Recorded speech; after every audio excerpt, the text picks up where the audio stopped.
بچوں، ہمارے school friends ہوتے ہیں، محلے کے بھی دوست ہوتے ہیں، اسی طرح ہمارے کزنز اور بہن بھائی بھی ہوتے ہیں، ان کے ساتھ ہم کھیلتے ہیں اور اپنی لائف انجوائے کرتے ہیں، مگر ہمارے ان اچھے بھلے ریلیشنز میں اس وقت خرابی آ جاتی ہے جب کوئی آ کر ہمیں کسی دوست یا کزن کے بارے میں کوئی نیگیٹو بات بتاتا ہے۔ فار ایگزامپل، فیضان بھائی آ کر بولے، غلام رسول بھائی، ببلو بھائی آپ کی نئی بائی سائیکل سے جالس ہو رہے ہیں، ان سے ذرا بچ کے رہیے گا، اور پھر میں فیضان بھائی کی بات پر یقین کرتے ہوئے ببلو بھائی کو برا سمجھنے لگوں اور ان سے برا بہیو کرنے لگوں، حالانکہ مجھے اصل حقیقت کا نہیں پتا۔ پارہ 26 سورہ حجرات آیت نمبر 6 میں اللہ پاک ارشاد فرماتا ہے، یا ایھا الذین آمنوا ان جاءکم فاسق بنبأ فتبینوا ان تصیبوا قوما بجہالۃ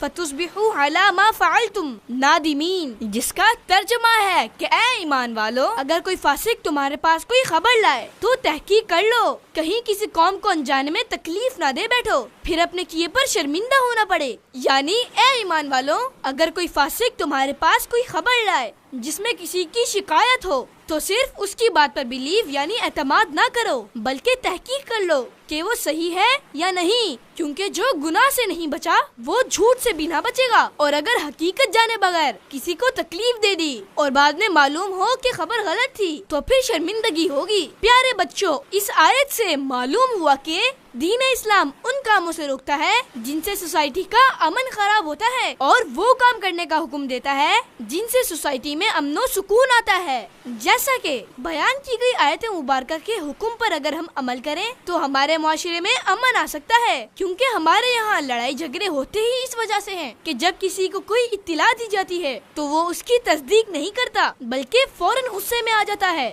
اور وہ کام کر بیٹھتا ہے جس کے بعد ساری زندگی پریشان رہتا ہے۔ پیارے بچوں، اس آیت مبارکہ سے یہ بھی معلوم ہوا کہ غیبت کرنے والے اور چغل خور کی بات ہرگز قبول نہ کی جائے اور کسی کام میں جلدی نہ کی جائے، ورنہ بعد میں پچھتانا پڑ سکتا ہے۔